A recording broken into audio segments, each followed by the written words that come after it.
आज का टॉपिक है हमारा क्रोमेटोग्राफी। इस टेक्निक में हम मिक्सचर या सॉल्यूशन में जो डिफरेंट कंपोनेंट होते हैं उसको सेपरेट कर पाते हैं और डिटेक्ट कर पाते हैं। तो आइए देखते हैं कि क्रोमेटोग्राफी क्या है।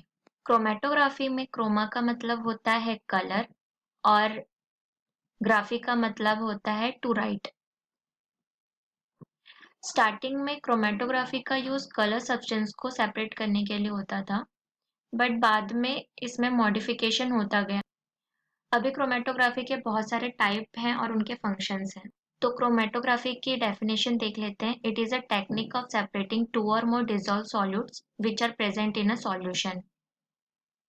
ये ऐसा टेक्निक है जो हमारे पास सॉल्यूशन है उसमें डिसॉल्व सॉल्यूट्स को सेपरेट कर पाती है और डिटेक्ट कर पाती है। तो हमें पता है कि सॉल्यूशन क्या है। सॉल्यूट से मिलके बना हुआ रहता है, उसमें एक सॉल्यूट प्रेजेंट हो सकते हैं, दो हो सकते हैं, तीन हो सकते हैं। तो उन्हीं को डिटेक्ट करता है और सेपरेट करता है क्रोमेटोग्राफी टेक्निक। अब इसका इम्पोर्टेंट देख लेते हैं। तो किसी मिक्सचर के अंदर जो कंपोनेंट्स हैं उसको आइडेंटिफाई करने के लिए क्रोमेटोग्राफी यूज की जाती है, जैसे कि इंक। जैसे कि हमारे पास ब्लू पेन है, तो उस ब्लू पेन में कौन कौन से कलर प्रेजेंट हैं तो उसको आइडेंटिफाई करना है, तो वो हम क्रोमेटोग्राफी से कर पाएंगे। अगर हमें ड्रग्स का डिटेक्शन करना है ब्लड और यूरिन के अंदर, तो हम क्रोमेटोग्राफी टेक्निक यूज करेंगे। जैसे कि कोई स्मोकर है तो वो सिगरेट स्मोक करता है, तो उसके ब्लड में थोड़ा थोड़े अमाउंट में निकोटीन चले जाता है, तो उसको हम क्रोमेटोग्राफी से डिटेक्ट करते हैं। अब बात करते हैं इसकी डिस्कवरी की। तो क्रोमेटोग्राफी को डिस्कवर किया था मिखेल टेस्वेट ने। मिखेल टेस्वेट ने जो फर्स्ट एक्सपेरिमेंट किया था, हम पहले उसी एक्सपेरिमेंट के बारे में समझते हैं। इस एक्सपेरिमेंट में मिखेल टेस्वेट ने एक लीफ लिया, मतलब पत्ती ली और उसको एक्सट्रैक्ट किया और उसमें जो क्लोरोफिल पिगमेंट था उसको सेपरेट किया। इस एक्सपेरिमेंट में उन्होंने क्या किया, एक बीकर टाइप का जार लिया। ये हमारा जार है, बीकर टाइप का एक जार लिया और इसमें उन्होंने एक कैल्शियम कार्बोनेट की प्लेट को इंसर्ट किया। ये है कैल्शियम कार्बोनेट की प्लेट। इसे हम स्टेशनरी फेज भी बोलते हैं। और इसमें उन्होंने ईथर और इथेनॉल को ये जो सॉल्वेंट है इसको सॉल्वेंट सिस्टम की तरह यूज किया। ये जो हमारा सॉल्वेंट सिस्टम होगा, ये ईथर या इथेनॉल है, ये हमारा मोबाइल फेस है और इसको हम एल्यूएंट भी बोलते हैं, तो ये ध्यान रखना है। उन्होंने सैंपल में लीफ एक्सट्रैक्ट लिया था, तो उन्होंने ये जो सैंपल को जैसे ही ये जो हमारा कैल्शियम कार्बोनेट का प्लेट है उस पे अप्लाई किया और ये जो हमारा कैल्शियम कार्बोनेट का प्लेट है वो सॉल्वेंट के कांटेक्ट में आया, तो जो लीफ एक्सट्रैक्ट के अंदर क्लोरोफिल पिगमेंट थे वो सेपरेट हो गए बैंड्स के फॉर्म में। ये जो बैंड फॉर्म हो रहा है उसको हम क्रोमेटोग्राम बोले। फिर से एक बार समझते हैं। जो मिखिल टेस्टवर्ट है उन्होंने as a sample leaf extract लिया था, उसको उन्होंने ये जो हमारा कैल्शियम कार्बोनेट प्लेट है उसके यहाँ पे नीचे अप्लाई किया था। जैसे ही ये जो हमारा लीफ एक्सट्रैक्ट है, मतलब जो कि कैल्शियम कार्बोनेट के प्लेट पे लगा हुआ, वो ईथर और इथेनॉल मोबाइल फेस जो है हमारा उसके कांटेक्ट में आया, तो उससे सॉल्युबल हो गया और सॉल्युबल हो गया वो सेपरेट आउट हो गया और एक बैंड फॉर्म किया, कलर बैंड फॉर्म किया, जिसे हम क्रोमेटोग्राम कहते हैं। तो मिखेल टेस्वेट ने liquid absorption column chromatography use किया था। उसमें उन्होंने कैल्शियम कार्बोनेट को कार्बोनेट प्लेट को एज ए एब्जॉर्बेंट यूज किया था, मतलब स्टेशनरी फेस की तरह यूज किया था, और पेट्रोल ईथर और इथेनॉल मिक्सचर को एज ए एल्यूएंट यूज किया था, मतलब मोबाइल फेस की तरह यूज किया था, मतलब सॉल्वेंट यूज किया था इसका। क्यों यूज किया था, ये क्रोमेटोग्राफी क्यों परफॉर्म किया, सेपरेट करने के लिए क्लोरोफिल पिगमेंट और कैरोटिनॉइड्स द पिगमेंट्स। ठीक है, तो ये ध्यान रखना है। तो कुछ टर्म्स है जो कि इम्पोर्टेंट है और बहुत सारे एंट्रेंस एग्जाम में पूछे भी जाते हैं, तो हमें ध्यान रखना है। तो पहला टर्म है हमारा एलुएंट। एलुएंट मोबाइल फेस को कहा जाता है। मतलब जो हम सॉल्वेंट यूज करते हैं वो हमारा मोबाइल फेस है और उसको हम लोग एलुएंट बोलते हैं। सेकेंड टर्म है हमारा एलुएट। ये एलुएट जो सॉल्वेंट कॉलम पे चढ़ेगा उसको बोलेंगे एलुएट, और जो सैंपल कॉलम पे चढ़ेगा उसको हम एलुआइट बोलेंगे। तो अब हम समझते हैं कि इसमें जो मैकेनिज्म है वो कैसे होती है। तो बहुत इजी वे में हम समझते हैं कि यहाँ पे मैकेनिज्म कैसे होगा। तो यहाँ पे जो मैंने अलग अलग ये बनाए, एंगल्स बनाए, स्टार, ट्रायंगल और राउंड बनाया है। ये समझ लीजिए कि हमारे सैंपल में प्रेजेंट अलग अलग एनालाइट है।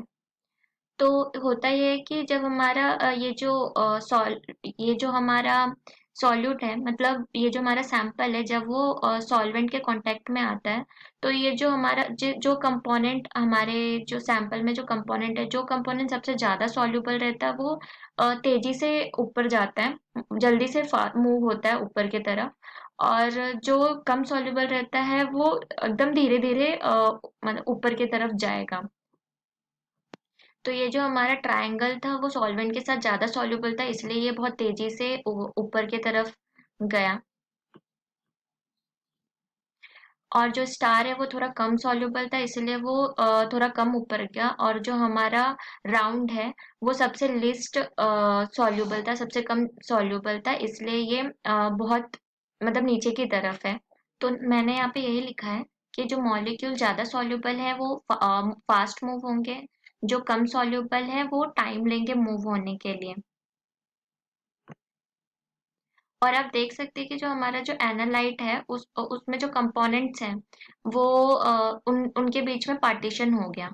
तो ये पार्टीशन की वजह से ही हमारा सेपरेशन होता है, मतलब हम लोग देख पाते हैं कि अलग अलग कलर बैंड मिल रहे हैं हम लोग को। और जो हमारे क्रोमेटोग्राम मिल रहे हैं वो कलर शो करते हैं, तो उसका हमें पता चल जाता है कि ये सेपरेट हो रहा है। एक चीज और, यहाँ पे हमने सैंपल को तो सेपरेट आउट कर लिया है। अब एनालाइट की पहचान कैसे होगी कि कौन सा एनालाइट है, मतलब ये कौन सा एनालाइट है, ये स्टार वाले कौन से एनालाइट है, ये ट्रायंगल वाले कौन से एनालाइट है, कैसे पता चलेगा? तो इसके लिए एक वैल्यू निकाली जाती है, उसका नाम है आरएफ वैल्यू, मतलब रिटेंशन फैक्टर। तो किस तो रिटेंशन फैक्टर के हेल्प से हम किसी भी एनालाइट को डिटरमाइन करते हैं। सभी एनालाइट का रिटेंशन फैक्टर की वैल्यू निश्चित रहती है। तो वैल्यू निश्चित होने की वजह से जो रिटेंशन फैक्टर है उसका जो फॉर्मूला होता है वो है लेंथ ऑफ एनालाइट मूव और length of mobile face move. Length of analyte move कैसे पता चलेगा? ये जो हमारा एनालाइट है, जैसे ये यहाँ पे हमारा था ट्रायंगल, तो ये यहाँ से यहाँ गया, तो इसका जो लेंथ है वो देखेंगे, और इसकी लेंथ सेंटीमीटर में हम नाप लेंगे। लेंथ ऑफ मोबाइल फेस मतलब हमारा जो मोबाइल फेस है वो कितना ऊपर तक गया है उसकी लेंथ को हम नोट डाउन कर लेंगे। इससे हम रिटेंशन फैक्टर निकाल लेंगे। यहाँ पे क्या होता है कि जो हमेशा क्या होता है, जो सॉल्वेंट होता है उसकी जो वो सबसे पहले मूव करेगा। अगर कोई सॉल्यूट है और सॉल्वेंट साथ में है, तो वो सबसे ज्यादा किसी पेपर अगर हम डिप करें तो उसमें सबसे जल्दी कौन मूव होगा? सॉल्वेंट ही मूव होता है। तो इसीलिए हमेशा यहाँ पे मोबाइल फेस की वैल्यू ज्यादा रहेगी और एनालाइट की वैल्यू उससे कम रहेगी। एग्जाम्पल के लिए देखते हैं कि हमारा जो मोबाइल फेस था वो मतलब जितना ऊपर मूव किया उसकी लेंथ आई हमारी 10, ठीक है। और जो हमारा एनालाइट मूव किया उसकी लेंथ आई 5। तो जो हमारा डिटेंशन फैक्टर है उसकी वैल्यू क्या आ जाएगी? 0.5।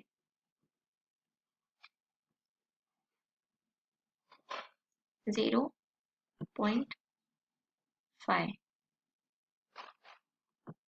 तो ये था हमारा आरएफ वैल्यू। तो अब हम देखेंगे कि कौन से कंपाउंड का 0.5 रिटेंशन फैक्टर है। तो जिस कंपाउंड का 0.5 रिटेंशन फैक्टर होगा वो कंपाउंड हमारा ये रहेगा, ट्रायंगल, ठीक है। तो ऐसे पता किया जाता है कि मतलब जो कौन सा एनालाइट प्रेजेंट है हमारे सॉल्वेंट में। तो इस वीडियो में इतना ही। आने वाले वीडियोस में हम क्रोमेटोग्राफी के थ्योरी, प्रिंसिपल, इन सब के बारे में डिस्कस करेंगे और बाकी के क्रोमेटोग्राफी के बारे में डिस्कस करेंगे। Thank you for watching.